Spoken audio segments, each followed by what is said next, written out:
నమస్తే ఆయుష్మాన్ భవకు స్వాగతం. మీకు తరచు జుట్టు రాలుతుందా? మీరు చుండ్రుతో బాధపడుతున్నారా? బట్టతలతో నలుగురిలో తిరగడానికి ఇబ్బంది పడుతున్నారా? హెయిర్ ట్రాన్స్ప్లాంటేషన్ అంటే ఏంటి? అలాగే hair transplantation చేయించుకోవాలనుకుంటున్నారా?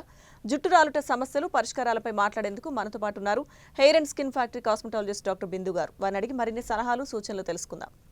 Hello doctor. Hello అండి. సో ముందుగా ఇవాళ మనం డాండ్రఫ్ గురించి తెలుసుకుందాం. సో డాండ్రఫ్ అంటే ఏంటి? ఎన్ని రకాలు ఉంటాయి? డాండ్రఫ్ ప్రాబ్లం వచ్చేసి మామూలుగా ఇప్పుడు మన డెడ్ స్కిన్ సెల్స్ ఉంటాయి కదా స్కాల్ప్ మీద.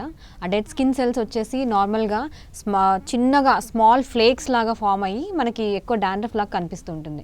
మామూలుగా ఏంటంటే డాండ్రఫ్ వచ్చేసి కామన్ రీజన్ ఏముంటుందంటే పొల్యూషన్ వల్ల, డస్ట్ వల్ల అండ్ స్ట్రెస్ లెవెల్స్ వల్ల మనకి ఎక్కువ డాండ్రఫ్ కనిపిస్తూ ఉంటుంది. అండ్ మెయిన్ వచ్చేసి 2 టైప్స్ ఉంటాయి మామూలుగా. ఒకటి వచ్చేసి డ్రై డాండ్రఫ్ అంటాము. ఈ డ్రై డాండ్రఫ్ ఏంటంటే ఎక్కువ పొల్యూషన్ వల్ల కానీ, లేదంటే మనం ఎక్కువ హాట్ వాటర్తో తలస్నానం చేసినప్పుడు సో అదేమవుతుందంటే డెడ్ స్కిన్ సెల్స్ ఏవైతే ఉంటాయో అవన్నీ వైట్ ఫామ్ అయ్యి మామూలుగా మనకి ఇక్కడ షర్ట్స్ మీద, లేదంటే మనకి మామూలుగా పైన హెయిర్ సర్ఫేస్ మీద కూడా కనిపిస్తూ ఉంటుంది. సో వెట్ డాండ్రఫ్ ఏమవుతుందంటే ఎక్కువ సిబారిటిక్ డర్మటైటిస్ కానీ, లేదంటే ఇటువంటి ఏమైనా స్కిన్ కండిషన్స్లో కానీ ఎక్కువ మనకు కనిపిస్తుంది. మనకి స్కిన్ లేయర్స్లో లోపల గ్లాండ్స్ ఉంటాయి which will secrete like sebum కానీ, స్వెట్ కానీ కంటిన్యూస్గా సెక్రీషన్స్ అవుతూ ఉంటాయి, ఆయిల్ సెక్రీషన్స్ అవుతూ ఉంటాయి.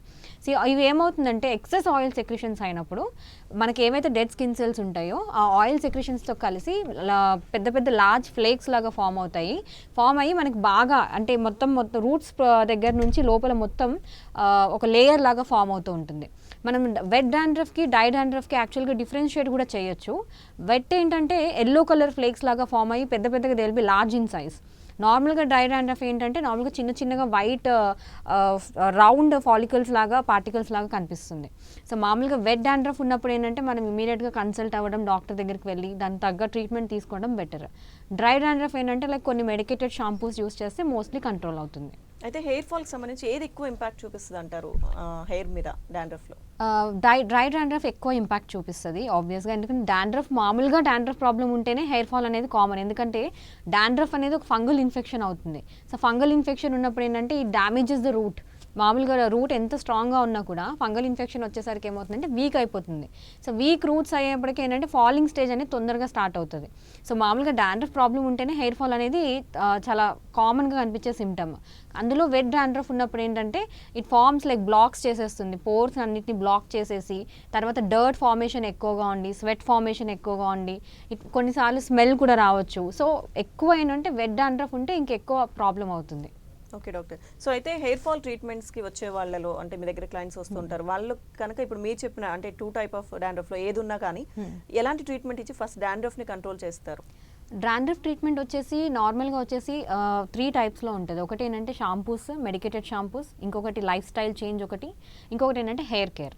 సో మెడికేటెడ్ షాంపూస్ అంటే యూజువల్గా మనం డాండ్రఫ్ ఉన్న పేషెంట్స్కి షాంపూస్ విత్ సాలిసిక్ యాసిడ్ లేదా కీటోకొనజాల్ ఉన్న షాంపూస్ని ఎక్కువ ప్రిస్క్రైబ్ చేయడం జరుగుతుంది. అది కూడా అండర్ మెడికల్ సూపర్విజన్ మన స్కాల్ప్కి ఏదైతే సజెస్ట్ చేస్తారో అదే యూస్ చేయడం వల్ల మనకి రిజల్ట్ అనేది కనిపిస్తుంది. మామూలుగా ఏంటంటే లైఫ్ స్టైల్ చేంజెస్ అంటే కనుక మోస్ట్ కామన్ రీజన్ ఏముంటుందంటే స్ట్రెస్ లెవెల్స్ ఎక్కువ ఉంటాయి.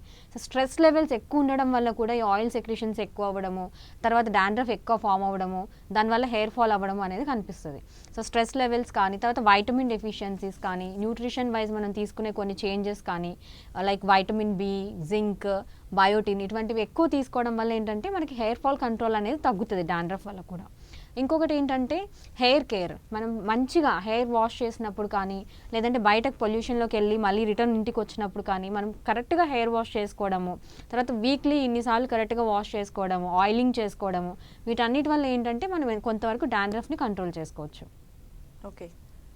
సో అంటే హెయిర్ ఫాల్కి చాలా రకాల కారణాలు ఉంటాయి. సో ఇప్పుడు మీరు చెప్పిన డాండ్రఫ్ కాకుండా ఇంకా వేటి వల్ల హెయిర్ ఫాల్ మనకి ఎక్కువగా అయ్యే ఛాన్సెస్ ఉంటాయి?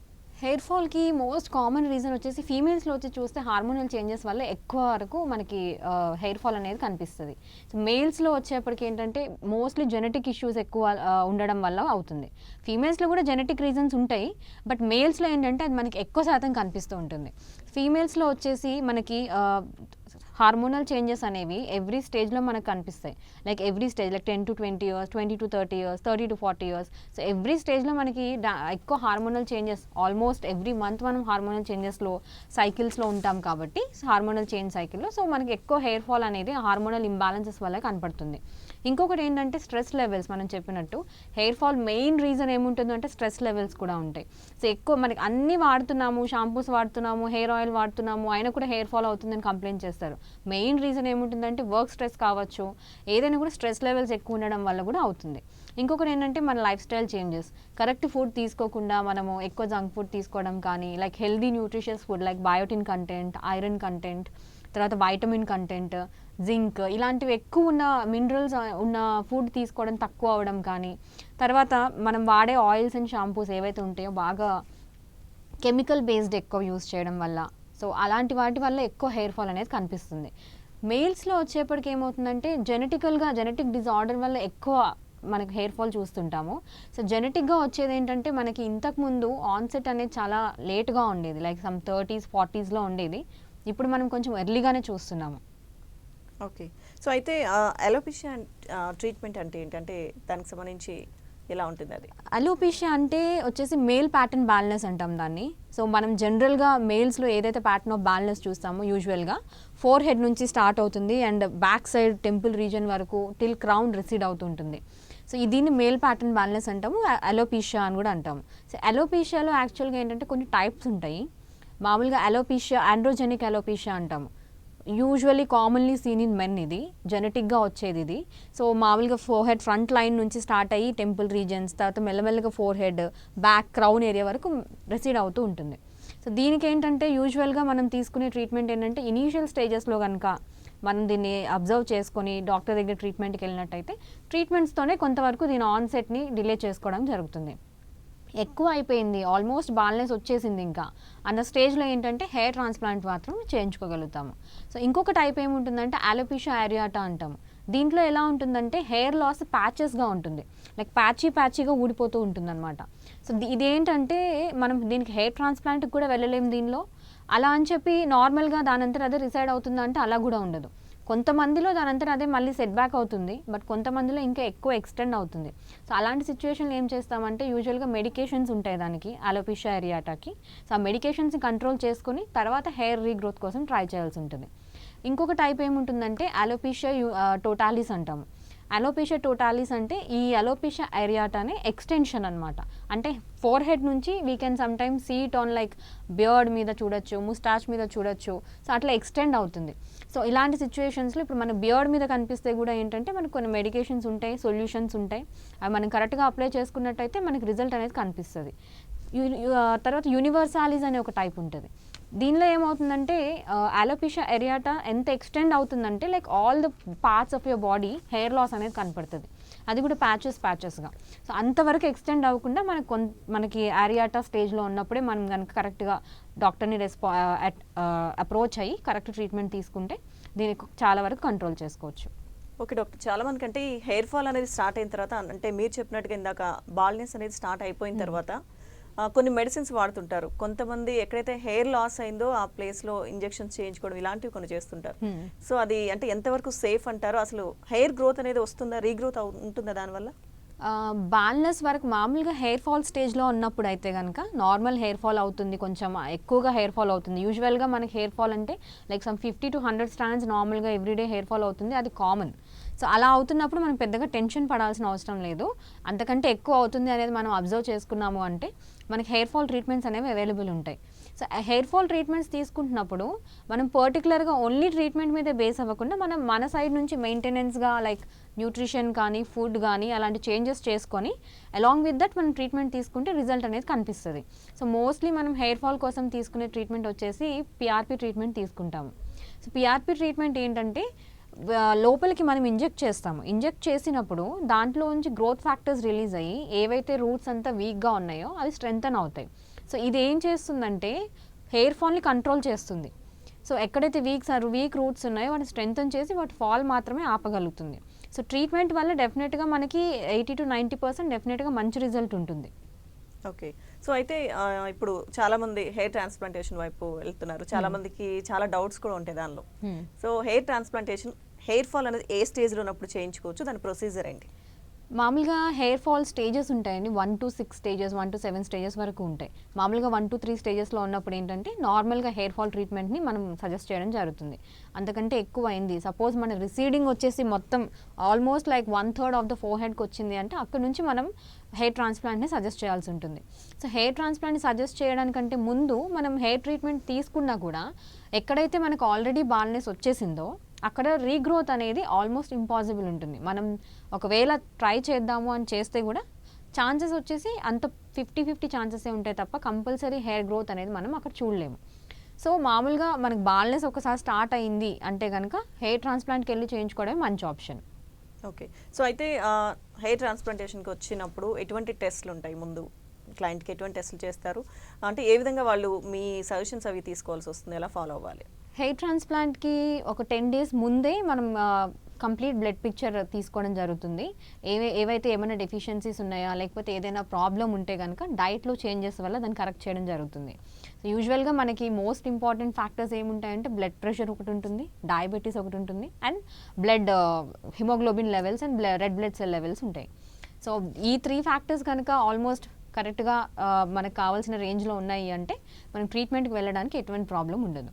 సో మనం కంప్లీట్గా మనం పేషెంట్ని ఏంటంటే 1 వీక్ ముందు నుంచే మన అబ్జర్వేషన్లో పెట్టుకుంటాము. లైక్ రెగ్యులర్గా వాళ్ళ డయట్ కానీ 1 వీక్ నుంచే మొత్తం ప్లాన్ చేయడం జరుగుతుంది. సో ఆ రోజు సర్జరీ రోజు వచ్చినప్పుడు కూడా మళ్ళీ బ్లడ్ ప్రెషర్ చెక్ చేయడం కానీ అన్నీ చూసి అన్నీ ప్రాపర్గా ఉన్నాయి అంటే అప్పుడు మనం సర్జరీ స్టార్ట్ చేయడం ఉంటుంది.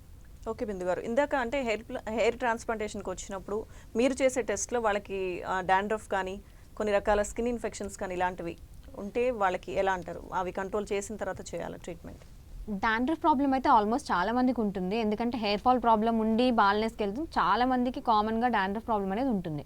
సో హెయిర్ ట్రాన్స్ప్లాంట్ కంటే ముందు మనం డాండ్రఫ్ ట్రీట్మెంట్ డెఫినెట్గా సజెస్ట్ చేస్తాము. దాంతోపాటు వాళ్ళకి యూస్ చేయాల్సిన కొన్ని మెడికేషన్స్ ఏవైతే ఉంటాయో డాండ్రఫ్ కోసం ఆయిల్స్ కానీ షాంపూస్ కానీ ముందు నుంచే స్టార్ట్ చేపిస్తాము. వన్స్ అది కొంచెం కంట్రోల్ అయ్యాకనే హెయిర్ ట్రాన్స్ప్లాంట్కి వెళ్తాము. సో స్కిన్ ఇన్ఫెక్షన్స్ అనేవి ఏంటంటే కొన్ని పర్టికులర్ స్కిన్ ఇన్ఫెక్షన్స్ ఉంటాయి. ఆ స్టేజ్లో ఉన్నప్పుడు ఏంటంటే మనం ట్రీట్మెంట్ చేసిన హెయిర్ ట్రాన్స్ప్లాంట్ చేసిన ఆ స్కిన్ ఇన్ఫెక్షన్స్ ఒక్కోసారి ఎక్కువయ్యే ఛాన్సెస్ ఎక్కువ ఉంటాయి. లైక్ సమ్ సోరియాసిస్ కానీ సెబోరిక్ డెర్మటైటిస్ కానీ ఇలాంటి సిచ్యువేషన్స్లో ఏంటంటే rather than going to hair transplant it is better first వాటిని క్యూర్ చేసుకొని ఆ తర్వాత వెళ్ళడం అనేది బెటర్. సోరియాసిస్ సిచ్యువేషన్కి వచ్చేసరికి సోరియాసిస్ వచ్చేసి it's not like curable. So మెడికేషన్లోనే ఉంటాం కాబట్టి దానికి కొంచెం మనం చూసుకొని ఏ స్టేజ్లో ఉంది ఎలా ఉంది చూసుకొని అప్పుడు మనం డిసైడ్ చేసుకుంటే మంచిది. ఓకే. ఈ సర్జరీ తర్వాత అంటే 1 డేలో ఈ సర్జరీ కంప్లీట్ చేసేస్తారా? సో డిశ్చార్జ్ చేసే అవకాశం ఉంటుందా? ఎలా ఉంటుంది? సర్జరీ నార్మల్గా అయితే 1 డే ప్రాసెస్లోనే ఫినిష్ అవుతుంది. ఈవినింగ్ వరకు వెళ్ళిపోవచ్చు ఇంటికి క్లయింట్స్. థింగ్ ఏంటంటే ఇది మన డోనర్ ఏరియా అనేది క్లయింట్ డోనర్ ఏరియా మీద ఎంటైర్గా డిపెండ్ అయి ఉంటుంది. లైక్ సపోజ్ ట్రాన్స్ప్లాంట్ చేయాల్సిన ఏరియా ఎక్కువగా ఉంది, డోనర్ ఏరియా చాలా తక్కువగా ఉంది అంటే కనుక అటువంటి సిచ్యువేషన్స్లో మనము 2 డేస్లోకి మనం స్ప్లిట్ చేయడం జరుగుతుంది. Like 1 part of the head ఒక రోజు, next part of the head ఇంకొక రోజు అలా ప్లాన్ చేయడం జరుగుతుంది. ఎందుకంటే మనం ఎక్కడి నుంచి అయితే రూట్స్ తీసుకుంటామో డోనర్ ఏరియా నుంచి ఆ ఏరియాని ఎంతవరకు మనం కవర్ చేయగలుగుతామో అంతవరకు మాత్రమే తీసుకోవాలి. సో మనం ట్రాన్స్ప్లాంట్ ఏరియా అంతా కవర్ చేయాలి అని చెప్పి మొత్తం రూట్స్ని ఎంటీ చేయడం అనేది జరగదు. కాబట్టి మనం డోనర్ ఏరియా చూసుకొని సఫిషియెంట్గా దాన్ని బట్టి మనం డేస్ని స్ప్లిట్ చేసుకోవడం జరుగుతుంది. బట్ యూజువల్గా ఒక రోజులో ప్రాసెస్ అనేది ఫినిష్ అయిపోతుంది. ఓకే. అంటే ఈ సర్జరీ తర్వాత అంటే ఇది పెయిన్ ఉంటుందంటారా? చాలా మందికి డౌట్స్ కూడా ఉంటాయి హెయిర్ ట్రాన్స్ప్లాంటేషన్ అంటే. పెయిన్ అనేది అయితే ఉండదు. Like only superficial layers of స్కిన్కి మాత్రమే ఈ ట్రీట్మెంట్ జరుగుతుంది. సో అంటే మనం హెయిర్ ట్రాన్స్ప్లాంట్లో రూట్స్ పెడుతున్నాం లోపల అంటే జస్ట్ మనం సూపర్ఫిషియల్ లేయర్స్లో మాత్రమే రూట్స్ని మనం పెడతాము. ఇట్ వోంట్ డీప్ లేయర్స్ వరకు వెళ్ళదు. సో పెయిన్ అనేది అంటే మనం ఎలా అయినా లోకల్ ఎనెస్థీషియా ఇస్తాము. లోకల్ ఎనెస్థీషియా ఇచ్చినప్పుడు జస్ట్ ఆ ఎనెస్థీషియా ఇచ్చే వరకే పెయిన్ ఉంటుంది. ఆ తర్వాత అనేది పెయిన్ అనేది తెలియదు. ఎందుకంటే స్కిన్ అంతా నంబ్ అయిపోతుంది. మన పెయిన్ సిగ్నల్స్ ఏవైతే ట్రాన్స్ఫర్ అవుతాయో బ్రెయిన్కి అవంతా స్టాప్ చేయడం జరుగుతుంది for evening till evening, morning to evening అయితే ప్రాసెస్ ఫర్ పర్టికులర్ అవర్స్ వరకు దాన్ని మనం నమ్నెస్ అనేది చేస్తాం కాబట్టి పెయిన్ అనేది అసలు తెలియదు. అండ్ బ్లడ్ లాస్ కూడా ఉంటుందేమో అని చాలామంది భయపడుతుంటారు. దీనికి చాలా మినిమల్ బ్లడ్ లాస్ ఉంటుందండి. బ్లడ్ లాస్ ఎక్కువ ఉండదు. సో అవన్నీ ప్రికాషన్స్ తీసుకుని మనం సర్జరీ ప్రాసెస్కి వెళ్తాము. సో బ్లడ్ లాస్ కానీ పెయిన్ కానీ సైడ్ ఎఫెక్ట్స్ కూడా భయపడుతుంటారు చాలామంది. సైడ్ ఎఫెక్ట్స్ కూడా ఎటువంటి సైడ్ ఎఫెక్ట్స్ ఉండవు. Either during the surgery process కానీ సర్జరీ తర్వాత కూడా ఎటువంటి సైడ్ ఎఫెక్ట్స్ ఉండవు. సో వన్స్ అంటే ట్రీట్మెంట్ అయిన తర్వాత ఎప్పటి వరకు మీ అబ్జర్వేషన్లో ఉండాలంటే మిమ్మల్ని కన్సల్ట్ చేస్తూ ఉండాలంటారు ట్రాన్స్ప్లాంటేషన్ అయిన తర్వాత లైక్ ఎవ్రీ ఒక 3 డేస్కి ఒకసారి లేదా 1 వీక్ ఒకసారి లేదా 1 మంత్కి ఒకసారి పిలుస్తూనే ఉంటాము పేషెంట్ని. మా దగ్గరికి వచ్చి ఫాలోఅప్ సెషన్లోనే ఉంటారు. లైక్ ఎవ్రీ 1 మంత్కి ఒకసారి లైక్ కంటిన్యూస్గా ఒక 4 to 5 months ఫాలోఅప్ సెషన్లోనే పెడతాం. సో ఫాలోఅప్ సెషన్స్లో ఏం చేస్తామంటే లైక్ ట్రాన్స్ప్లాంట్ అయిన 1 మంత్కి ఫస్ట్ టైం వస్తారు. వచ్చినప్పుడు వాళ్ళకి అనాలిసిస్ టెస్ట్ చేస్తాము. చేసి రూట్స్ ఎలా ఉన్నాయి, దాని గ్రోత్ ఎలా ఉంది, లేదా ఏమైనా రూట్స్ ఇంకా స్టేబుల్ అవ్వలేదా, లేదా వీక్గా ఉన్నాయా, అవంతా చూసుకొని దానికి పర్టికులర్ ట్రీట్మెంట్స్ ఉంటాయి. ఆ పర్టికులర్ ట్రీట్మెంట్స్తో వాటిని స్టెబిలైజ్ చేసి మళ్ళీ గ్రోత్ అనేది కరెక్ట్గా వచ్చేలాగా చూస్తామన్నమాట. సో ఆల్మోస్ట్ 4 to 5 months వాళ్ళు మాకు ఫాలోఅప్ సెషన్స్లోనే ఉంటారు కాబట్టి ప్రాబ్లం ఏమీ ఉండదు. ఓకే, అంటే గ్రోత్ అనేది వాళ్ళకి ఎప్పటి నుంచి తెలుస్తుంది అంటారు? అంటే సర్జరీ తర్వాత ఎన్ని మంత్స్కి తేడా తెలుస్తుంది వాళ్ళకి? గ్రోత్ వచ్చేసి మనకి 1 monthలోనే, సర్జరీ అయిన 1 monthలోనే గ్రోత్ అనేది కనిపిస్తుంది. 1 monthలోనే గ్రోత్ అనేది కనిపిస్తుంది. అండ్ 1 to 2 monthsలోనే వాళ్ళకి ఏమవుతుందంటే ఏదైతే హెయిర్ మనం పెడతామో పైన అది షెడ్ అయిపోతుంది. షెడ్ అయిపోయి సెకండ్ మంత్ నుంచి వాళ్ళకి రీగ్రోత్ అనేది స్టార్ట్ అవుతుంది. సో రీగ్రోత్ స్టార్ట్ అయిన దగ్గర నుంచి నార్మల్ హెయిర్ గ్రోత్ అనేది కనిపిస్తుంది. మినిమం మనకి 3 to 6 months అనేది టైం పీరియడ్ ఇస్తాము. నార్మల్గా hair growth, visible hair growth కనిపించడానికి 3 to 6 months ఇస్తాము. కొంతమందికి ఒక 2 or 3 months ఎక్స్ట్రా కూడా పట్టొచ్చు. ఎందుకంటే వాళ్ళ బాడీ గ్రోత్ ఎలా ఉంది, మెటాబలిజం ఎలా ఉంది అదంతా చూసుకొని దాన్ని బట్టి హెయిర్ గ్రోత్ ఉంటుంది. కాబట్టి కొంతమందికి ఫాస్ట్ ఉంటుంది ప్రాసెస్, కొంతమంది కొంచెం స్లో హెయిర్ గ్రోత్ ఉంటుంది. బట్ మినిమల్ టైం వచ్చేసి 3 to 6 monthsలో కనిపిస్తుంది. అయితే ట్రీట్మెంట్ తర్వాత వాళ్ళు హెయిర్ వాష్ చేయాలన్నా అంటే ఎటువంటి కేర్ తీసుకోవాలి, ఎటువంటి షాంపూస్ యూస్ చేయాలి? ట్రీట్మెంట్ తర్వాత సర్జరీ అయినాక ఒక 1 week తర్వాత మనం ఫాలోఅప్కి రమ్మంటాం ఒకసారి. అప్పుడు ఏం చేస్తామంటే ట్రాన్స్ప్లాంట్ చేసిన ఏరియాని ఈ 1 week కూడా వాళ్ళు ఏం టచ్ చేయకూడదు. 1 week తర్వాత నుంచి ఎలా వాష్ చేయాలి అనేది మనం ఒకసారి చూపిస్తాము. చూపించిన తర్వాత నుంచి వాళ్ళ ఇంటి దగ్గర వాష్ చేసుకోవచ్చు. Initial period of time like 3 to 6 months. First 1 month అయితే కనుక కంప్లీట్లీ హార్మ్లెస్ ఉన్న, కెమికల్ ఫ్రీ ఉన్న షాంపూస్నే మనం సజెస్ట్ చేస్తాము. 3 months తర్వాత నుంచి మనం what ever particular mineral contained oils కానీ, ప్రాపర్ నరిషింగ్ ఆయిల్స్ కానీ మనమే సజెస్ట్ చేస్తాము. సో అవి కరెక్ట్గా వాడుకుంటే హెయిర్ గ్రోత్ అనేది ప్రాపర్గా వస్తుంది. ఓకే బిందు గారు, సో హెయిర్ అండ్ స్కిన్ ఫ్యాక్టరీలో అన్వాంటెడ్ హెయిర్ రిమూవల్ దానికి సంబంధించిన ట్రీట్మెంట్స్ ఏ విధంగా ఉంటాయి? అన్వాంటెడ్ హెయిర్ రిమూవల్స్ వచ్చేసి like for a particular body పార్ట్కి చేంజ్ అవుతూ ఉంటుంది. కొంతమంది ఓన్లీ అప్పర్ లిప్ అడుగుతారు, కొంతమంది బియర్డ్ అడుగుతారు, లేదు కొంతమంది హ్యాండ్స్ అండ్ లెగ్స్ అడుగుతారు. సో ఇది ఎలా ఉంటుందంటే we usually go for laser ట్రీట్మెంట్కి వెళ్తాం. దీనికి పర్టికులర్ టైం పీరియడ్లో ఇది కంట్రోల్ అవుతుంది అని కన్ఫామ్గా చెప్పలేము. ఎందుకంటే అది కూడా మళ్ళీ పర్సన్ టు పర్సన్ డిఫర్ అవుతుంది. సో కొంతమందిలో హెయిర్ గ్రోత్ మనకి ఇప్పుడు 1 monthలో కొంతమందికి హెయిర్ గ్రోత్ ఉంటుంది, కొంతమందికి 1 month 2 monthsకి ఉంటుంది. సో పర్టికులర్ టైం పీరియడ్ అనేది చేంజ్ అవుతూ ఉంటుంది. సో కొంతమందికి 6 to 8 sessions మంచి రిజల్ట్ వస్తుంది, కొంతమందికి ఇంకా అంతకంటే ఎక్కువ సెషన్స్ పడతాయి. సో ఏంటంటే ఎవ్రీ సెషన్కి వస్తున్నప్పుడు మనం ఎలా ఉంది గ్రోత్, ఎంత పర్టికులర్ టైం పీరియడ్లో మనకు గ్రోత్ కనిపిస్తుంది, ఎంత థిక్నెస్లో గ్రోత్ కనిపిస్తుంది అనేది ఎవ్రీ సెషన్కి మనం వ్యారీ చేసుకుని క్యాలిక్యులేట్ చేసుకుని దాన్ని బట్టి సెషన్స్ అనేది డిసైడ్ అవుతాం. సో మినిమం అయితే 8 to 10 sessions అయితే అందరికీ పడుతుంది. అంటే లేజర్ ట్రీట్మెంట్ అని చెప్పారు, అంటే ఇప్పుడు మనం కూల్ లేజర్ అని కూడా వింటున్నాం. సో ఎటువంటి లేజర్ ట్రీట్మెంట్స్ అవైలబుల్ ఉన్నాయి మీ దగ్గర? మన దగ్గర ఐపీఎల్ లేజర్ ఉంది and cool laser, cryo laser available ఉంది. కంప్లీట్లీ పెయిన్లెస్ ప్రొసీజర్ ఉంటుంది. చాలా మంది ఇది కూడా భయపడతారు, షార్ట్స్ ఇస్తున్నప్పుడు పెయిన్ ఉంటుందేమో అని. సో కంప్లీట్గా ఏది పెయిన్ ఉండదు. So we use electrode gel use చేస్తాం కాబట్టి పెయిన్ ఏమీ ఉండదు. సెషన్స్ అనేది మనకి డిఫర్ అవుతుంది person to person. Okay, so అయితే అంటే హెయిర్ రిమూవల్ ట్రీట్మెంట్స్కి వచ్చినప్పుడు స్కిన్కి సంబంధించి ఎటువంటి కంప్లైంట్స్ ఉండకూడదు కదా? అవును. సో అలా వస్తే ఏం చేస్తారు? సో సపోజ్ ఏమైనా స్కిన్ ఇష్యూస్ ఉన్నాయి, లైక్ స్కిన్ ఇన్ఫెక్షన్స్ ఉన్నాయి, ఫస్ట్ మనం మెడికేషన్ లైక్ స్కిన్ ఇన్ఫెక్షన్స్ ఉంటే ఫస్ట్ అవి క్యూర్ చేసుకున్న తర్వాతే మనం లేజర్ ట్రీట్మెంట్కి వెళ్ళాల్సి ఉంటుంది. సో ఒకవేళ అలా కాకుండా మనం లేజర్ ట్రీట్మెంట్కి వెళ్ళాము అంటే ఉన్న ప్రాబ్లం ఇంకా ఎక్కువయ్యే ఛాన్సెస్ ఎక్కువ ఉంటాయి. సో ఫస్ట్ ఏదైనా మనకి స్కిన్ ఇన్ఫెక్షన్స్ కానీ ఏదైనా ప్రాబ్లం ఉంటే స్కిన్ ప్రాబ్లమ్స్ ఫస్ట్ అది క్యూర్ చేసుకుని మెడికేషన్స్ కరెక్ట్గా తీసుకొని అది క్యూర్ అయిన తర్వాతనే మనం అన్వాంటెడ్ రిమూవల్కి వెళ్ళాల్సి ఉంటుంది. ఓకే, అంటే ఈ ప్రొసీజర్లో కొంతమంది స్కిన్ టైప్ చాలా అంటే డిఫరెంట్గా ఉంటుంది ఒక్కొక్కరికి. కొంతమంది సెన్సిటివ్ స్కిన్ ఉంటుంది. సో వాళ్ళని బట్టి లేజర్ ట్రీట్మెంట్ అని డిపెండ్ అయి ఉంటుంది అంటారా స్కిన్ టైప్? డెఫినెట్గా ఉంటుంది.